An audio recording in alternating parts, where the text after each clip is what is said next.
బట్టి నేను ప్రకాశం జిల్లాలో జరుగుతున్న మండలం దావపూర్ గ్రామంలో పుట్టాను. అక్కడ దేవుని యొక్క పిలుపును బట్టి డిగ్రీ చదువుకున్న నేను పంచాయతీరాజ్ శాఖలో కంప్యూటర్ ఆపరేటర్గా చేస్తున్న సమయంలో ఒక 2 సంవత్సరాలు ఆ ఉద్యోగం చేస్తూ ఉండగా దేవుని యొక్క దర్శనాన్ని బట్టి, దేవుని యొక్క పిలుపును బట్టి నేను చేస్తున్నటువంటి జాబును వదులుకొని దేవుని పరిచయం చేయాలన్న ఆసక్తితోటి ఇక్కడ దైవజనులు, పెద్దలు, తండ్రి మమ్మల్ని అందరూ బలపరిచినటువంటి తన యొక్క జీవితాన్ని మాకు మాదిరిగా చూపించినటువంటి గొప్ప దైవజనులు బర్నబాస్ గారి యొక్క ఈ క్యాంపస్లోకి మేము అడుగుపెట్టడానికి దేవుడు ఇచ్చినటువంటి మహాకృపను బట్టి సమస్త ఘనత మహిమలకు దేవునికి కలుగుతారు. హల్లెలూయా. ఇలాంటి పరిచర్యలో నేను కూడా అడుగుపెట్టి దైవజనుడితో 3 సంవత్సరాలు ప్రయాణించడానికి, అలాగే ఇప్పుడున్నటువంటి దినాల్లో మేము కూడా, ఇప్పుడు మీకు అంత పని ఉందో లేదో నాకేం తెలియదు, కానీ మేము సహవాసం చేయాలని కోరుకుంటారు. ఈ వ్యక్తి నాకు తగినవాడా కాదా అన్న ఆలోచనతో ఎదురు వ్యక్తితో మాట్లాడడానికి ఇష్టపడతారు. కానీ దేవుడు తారతమ్యాలను, వ్యత్యాసాలను చూసేవాడు కాదు, స్థితిగతులను, పరిస్థితులను ఆధారం చేసుకునేవాడు కాదు. ఆయన దీనులను పైకి లేవనెత్తేవాడు. ఆయన పెద్ద గొప్పల మీద ఉన్న వారిని మహిమకరంగా వాడుకోగలిగినటువంటి గొప్ప దేవుడు. దేవుని వాక్యంలో ఈ కీర్తన భాగంలో దావీదు రాసినటువంటి మాటలు చూస్తూ ఉన్నప్పుడు, దేవాలను పరీక్షించి పరిశోధించమని చెప్పిన కీర్తన భాగం మాట్లాడుతున్నాడు. దానికంటే ముందుగా చెప్పిన మాట ఏమిటంటే, కొందరు ఉన్నారట దావీదుతో పాటు నడిచిన వ్యక్తులు, దావీదుతో పాటు కలిసి జీవించినటువంటి వ్యక్తులు, దావీదుకి నీకేం పర్వాలేదని చెప్పినట్టు దావీదు భుజం మీద చేసి నడిచినటువంటి కొందరు వ్యక్తులు, దావీదును నమ్మించినటువంటి కొందరు వ్యక్తులు, నీకేం పర్వాలేదు నేను ఉన్నానని భరోసా ఇచ్చినటువంటి కొందరు వ్యక్తుల యొక్క ప్రవర్తన చూసినప్పుడు దావీదు మాట్లాడుతున్న మాట ఏమిటంటే, నరహంతకులారా నా యొద్ద నుండి తొలగిపోవుడి, వారు దురాలోచనతో నిన్ను గురించి పలుకుదురు, మోసపుచ్చుటకై నీ నామమును బట్టి ప్రమాణం చేయుదురు. కొందరున్నారు దావీదు పక్కనే నడిచిన వ్యక్తులు, ఇది నమ్మకంగా ఉన్నారు అన్న ఆలోచన దావీదు కలిగి ఉన్నాడు. ఒక సమయంలో సౌలు అనబడేటువంటి వ్యక్తి, దావీదు తన అన్నలు సౌలు దగ్గర సైన్యంలో పనిచేస్తున్నారన్న విషయాన్ని తెలుసుకొని ఆ అన్నలకు ఆహారం ఇవ్వడానికి వెళ్ళిన సమయంలో అక్కడ ఉన్నటువంటి గొల్లియాతు, ఫిలిష్తీయుడైనటువంటి గొల్లియాతు వచ్చి ప్రతి దినం కూడా 40 దినాలు వారిని భయభ్రాంతులకు గురి చేస్తూ ఉన్నారు. ఎవరు కూడా రాజు అయినటువంటి సౌలే ధైర్యం చాలక వెనకడుగు వేసి చూస్తూ ఉన్నాడు తప్ప 40 దినాలు ఏ నాడు కూడా ఎదిరించి గొల్లియాతుతో పోట్లాడడానికి ఇష్టపడలేదు. చూస్తున్నాడు, వస్తున్నాడు, వస్తున్నాడు, గమనిస్తున్నాడు. ఒక సున్నత లేనటువంటి ఫిలిష్తీయుడు ఈ విధంగా దేవుని చేత అభిషేకించబడినటువంటి సౌలును వ్యతిరేకించి మాట్లాడటం, ఇశ్రాయేలుని వ్యతిరేకించడం అనేది ఏమాత్రం కూడా దావీదుకి ఇష్టం లేక చేసిన పని ఏంటంటే సౌలు దగ్గరికి వెళ్ళాడు. రాజు అయిన సౌలు, నాకు ఒక అవకాశం ఇవ్వు, నేను ఆ ఫిలిష్తీయుడిని నేను చంపేస్తానని చెప్పానంటే, నీ వయసు సరిపోదు, నీ బాలుడు కదా, నీ వల్ల కాదు అని అన్న సమయంలో, లేదు లేదు నేను ఖచ్చితంగా అతని తల తెగడానికి నీకు అప్పగిస్తానని చెప్పినప్పుడు, ఏదో చాలా మాట్లాడుతున్నాడు కదా అని ఏదో దారిని కార్యం చేస్తానని ఒప్పుకోలేదు. ఏం చేస్తాడో చూద్దామన్నట్టుగా ఒప్పుకున్నాడు సౌలు. ఈ దావీదు దేవుడిని ఎరిగిన వాడే, దేవుడి మీద ఆధారపడిన వాడే, దేవుడి మీద నమ్మిక కలిగినటువంటి వాడి. అలాంటి దావీదు తన నమ్మికను మోచించినటువంటి దేవుడు దావీదు యొక్క చేతిలో ఉన్న ఒక్క రాయితోటి గొల్యాతును పడగొట్టడమే కాక ఆ గొల్యాతు యొక్క తలను తెగడానికి తీసుకొచ్చి సౌలు చేతికి అప్పగించేటువంటి కార్యాన్ని దేవుడు దావీదు చేత చేయించారు. దేవుడికి మహిమ కలుగును గాక. హల్లెలూయా. వాస్తవానికి రాజుని సౌలు చేయాల్సిన పని ఎవరు చేశారు? దావీదు చేశాడు. చిన్నవాడే, బలహీనుడు, బాలుడు దావీదు చేశాడు. అప్రిషియేట్ చేసి భుజం తట్టి ఇది మా పరువు కాపాడాలని చెప్పారని దావీదుని గణపరచాల్సినటువంటి సౌలే కొందరు స్త్రీలు పొగిడారంట. ఏమని? దావీదుకు 10,000 స్తోత్రాలు, సౌలుకి 1,000 స్తోత్రాలని పొగిడారు. అలాంటి ఆ పొగడత మింగుడు పడినటువంటి సౌలు దావీదును చంపడానికి పురుకునే స్వభావాన్ని కలిగిన వాడు. విషపు చూపు చూడడం మొదలు పెట్టాడు. ఆ విషపు చూపేదో గొల్యాతు మీద చూడొచ్చు కదా, ఆ కక్ష ఏదో గొల్యాతు మీద తీర్చుకోవచ్చు కదా, ఆ కోపం ఏదో గొల్యాతు మీద తీర్చుకోవచ్చు కదా. శత్రువునేమో పోట్లాడడానికి శక్తి లేదు, కానీ దేవుడిని అభిషేకించబడినటువంటి దావీదుతో పోట్లాడడానికి సౌలు తన పని కొనసాగిస్తూ ఉన్నాడు. అభిషేకించబడినటువంటి సౌలు ఎవరు పని చేయాలి? దేవుడి పని చేయాలి. దేవుడు ఎరిగినటువంటి దావీదు చెప్పడానికి దేవుడికే వ్యతిరేకంగా తన పని చేయడం ప్రారంభించాడు.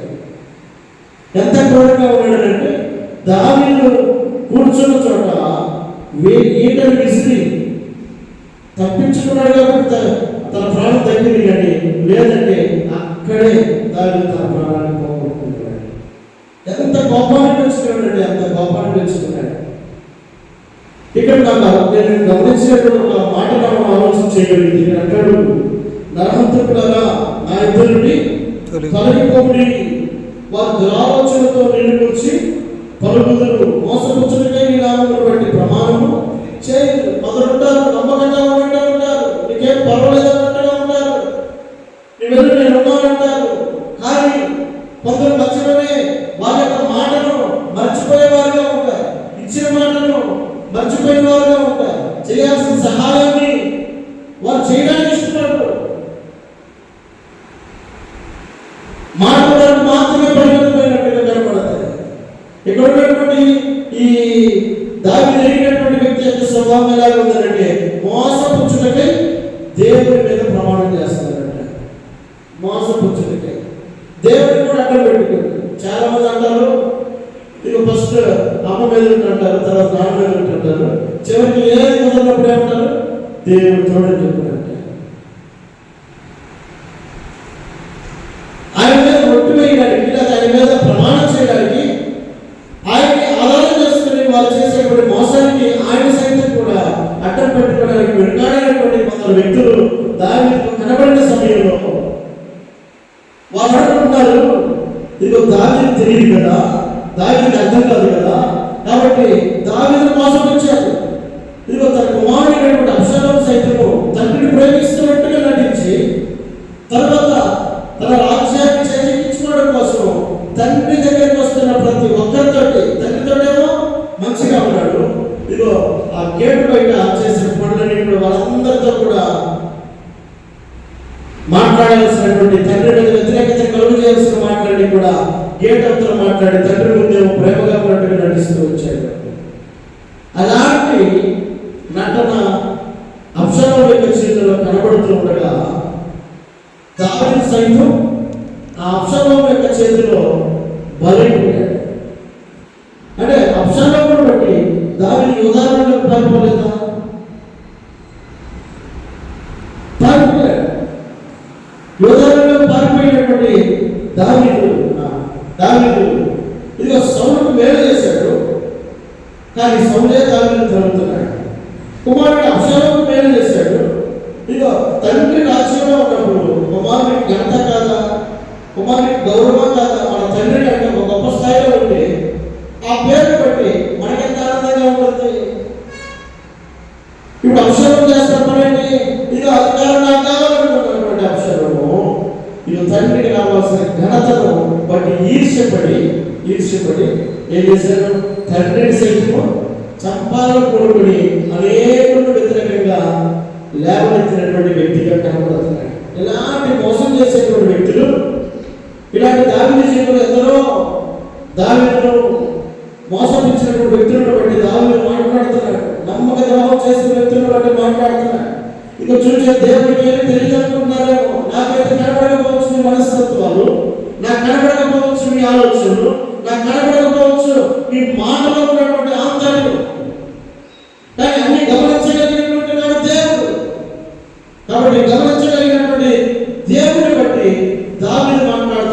ఏంటంటే 2వ వచనంలో అంటాడు, నేను కూర్చుంట నేను లేచుట నీకు తెలియను, నాకు తలంపు పుట్టకపోతే నీవు నా మనస్సును గ్రహించుచున్నావు, నా నడకను నా పడకను పరిశీలన చేస్తున్నావు, నా చర్యలన్నిటిని నువ్వు బాగుగా తెలుసుకుని ఉన్నావు, మాటలు నాలుగునిపే అది నీకు పూర్తిగా తెలిసి ఉన్నదని చెప్పండి దావీదు గ్రహించాడండి. ఇక దావీదుతో పాటు నడిచినటువంటి వ్యక్తులు గ్రహించలేదు, అది ఆ సత్యాన్ని ఆ వాస్తవాన్ని గ్రహించలేదు, ఆ వాస్తవాన్ని తెలుసుకోలేదు. తెలుసుకున్నటువంటి వ్యక్తులు తప్పకుండా ప్రమాణం చేస్తున్నారు. ఇక దేవుడు చూస్తున్నాడనేటువంటి భయం లేదు, దేవుడు పరిశీలన చేస్తాడన్న భయం లేదు. మన మాట నాలుగు రాకపోతే ఎరిగిన వాడు దేవుడు అనే సత్యాన్ని తెలియనటువంటి వ్యక్తులు ఇష్టం వచ్చినట్టుగా వారు ప్రవర్తిస్తున్నారు. కానీ దావీదు కనుక దేవుడు చూస్తున్నాడని తెలుసు, దేవుడు ఆ చర్యలను తెలుసుకున్నాడని తెలుసు. అంటే చర్యలంటే మన క్రియలు, మన కార్యాలు, మన పనులు ఏవైతే మనం ఏం చేస్తున్నాము, ఎవరితో మాట్లాడుతున్నాము, ఎలా ఉన్నామో సమస్తాన్ని గ్రహించేవాడు దేవుడు. ఇదిగో ఈ క్యాంపస్ లో నీవు చదువుకుంటూ ఉండగా ఇదిగో దేవుని యొక్క మాటలను దైవజనుల ద్వారా మీరు నేర్చుకుంటూ ఉండగా మిమ్మల్ని అన్ని విషయాల్లో బర్మాసయ్య గారు అన్ని విషయాలు పరిశీలించలేకపోవచ్చు, లేదా సేవలు పరిశీలించలేకపోవచ్చు. క్లాసులో ఉన్నప్పుడే వారు కళ్ళు ఎదుట మీరు మంచిగా కనబడవచ్చు, కానీ చూసేవాడు దేవుడు ఉన్నాడు, సమస్తాన్ని గమనించేవాడు దేవుడు ఉన్నాడు. నమ్మకంగా పరిచయం చేయాల్సినటువంటి నీవు ఇక మనుషులకు మాత్రమే కాదు, మనుషులను సైతం నడిపించే దేవుడు మనం చూస్తున్నాడన్న సత్యాన్ని గ్రహించాలి. మనం తీసుకున్నటువంటి తీర్మానం లేదా, మనం చేసిన ప్రమాణం లేదా, మనం అనుకున్నటువంటి మాట లేదా, ఎందుకంటే దేవుడు పరిచయం చేయాలి. నువ్వు ఏ సాక్ష్యాన్ని కలిగి ఈ సన్నిధిలో కూర్చొని ఉన్నావు, ఈ తరఫీదులో ఉన్నావు, ఆ మాట తగినటువంటి విధంగా సేవకులు దగ్గర ఉన్నా, దూరంగా ఉన్నా, మన ప్రవర్తన, మన పనితీరు, మన ఆలోచన, మన క్రమము ఏ విధంగా ఉన్నదన్నది మనం ఎరిగిన వారు ఉండాలి. కొందరు అనుకుంటున్నారు అక్కడిగా ప్రమాణం చేస్తున్నారు, కానీ పైకేమో భక్తి కలిగిన వారిగా కనబడుతున్నప్పటికీ దాని శక్తిని మాత్రం ఆశ్రయించిన వారిగా ఉండాలి. కాబట్టి ఎరగనటువంటి వ్యక్తులకు ఆలోచన దావీదు కలిగినాడు, తెలియనటువంటి వ్యక్తులకు కలిగినటువంటి ఆలోచన దావీదు కలిగాడు. దావీదు సుస్పష్టంగా దేవుని గొప్పతనాన్ని ఎరిగేవాడు. ఆయన ఏమైనా తెలుసుకున్నాడు. ఇదిగో నన్ను మోసపుచ్చేమో, నన్ను బాధ పెట్టచ్చేమో, నన్ను నమ్మకద్రోహం చేయించేమో, కానీ నువ్వు దేవుడు నమ్మకద్రోహం చేయగలుగుతావా? దేవుడు మోసపుచ్చగలుగుతావా? ఆయన ఎలాంటి వాడు తెలుసా? ఆయన కూర్చుంటో లేచుతో తెలిసిన వాడు, తలంపు మనకు పుట్టకమునిపై మన మనసును గ్రహించిన వాడు, అలాగే మన నడకను మన పడకను పరిశీలన చేసిన వాడు, మన మాట మన నాలుగు రాకమునిపై తెలిసిన వాడు, మన నడకను ముందును ఆయన ఆలోచించుకున్నాడు. ఇంకెక్కడ తెప్పించుకోగలుగుతాం? ఆయన సమస్తాన్ని తెలిసిన వాడు అయినప్పుడు మనకు ఎక్కడికి వెళ్ళినా, 10 ఫ్లోర్లో కూర్చున్నా, ఆకాశంలో విమానంలోకి వెళ్ళినా, అక్కడ కింద మార్గంలో అంటాడు కదా, ఏమంటాడు? ఇదిగో నేను ఆకాశంలోకి ఎక్కి అక్కడ ఉన్నాను, నేను పాతాళంలో పడిపోయి ఉన్నాను, నువ్వు అక్కడనే ఉన్నావు, నేను వేకువరంలో పెట్టుకుని సముద్ర దిగంతుల్లో నివసించాను, అక్కడను నీ చేయిని నడిపించును, అంతకాలం నన్ను మరుగు చేయను, నాకు పలుకు వెలుగు రాత్రి వలె ఉండును అని నేను అనుకుని చీకటి అయినను నీకు చీకటి కాదు. ఎక్కడ పోగలుగుతాం? ఈ క్యాంపస్లో, ఈ రూమ్లో నువ్వు చేసే పని ఇదిగో సార్లు గమనించలేకపోవచ్చు, లేదా అయ్యగారు గమనించలేకపోవచ్చు. గమనించే దేవుడు ఉన్నాడు. దేవుడికి నమ్మకంగా నువ్వు చేసిన ప్రమాణం ఏదైతే ఉందో, నువ్వు దేవుడితో కలిగినట్టు ఒప్పందం ఏదైతే ఉందో, నీకు దేవుడికి మధ్యలో సత్సంబంధం ఏదైతే ఉందో, దానికి తగినట్టుగా ఇక 1 సంవత్సరం, 2 సంవత్సరాలు, 3 సంవత్సరాల నీ తరఫీ కాలంలో, నీకు అప్పగించబడిన సమయంలో నీ నమ్మకాన్ని నిలబెట్టగలిగితే సమస్తాన్ని పరిశీలించే దేవుడు నిన్ను ఆశీర్వదించడానికి ఇష్టపడతాడు, నిన్ను బలపరచడానికి ఇష్టపడతాడు. ఇక దావీదు యొక్క ధైర్యమైనటువంటి దావీదు అంటాడు, దేవాలయములను పరిశోధించి తెలుసుకుని ఉన్నావు.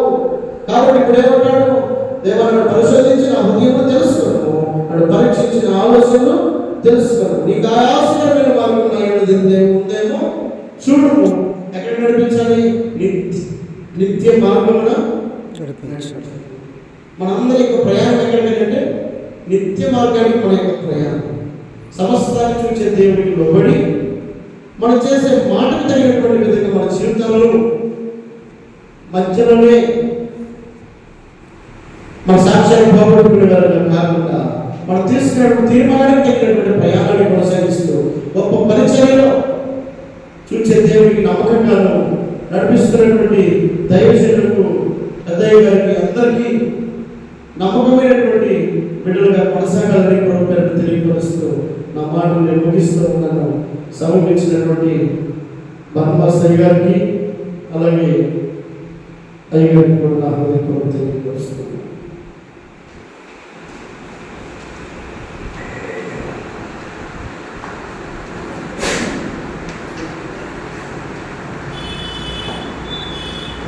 చక్కటి మాటలు దేవుడు వాక్యాన్ని మాట్లాడించారు. సమయం ప్రార్థన చేసుకుందాం.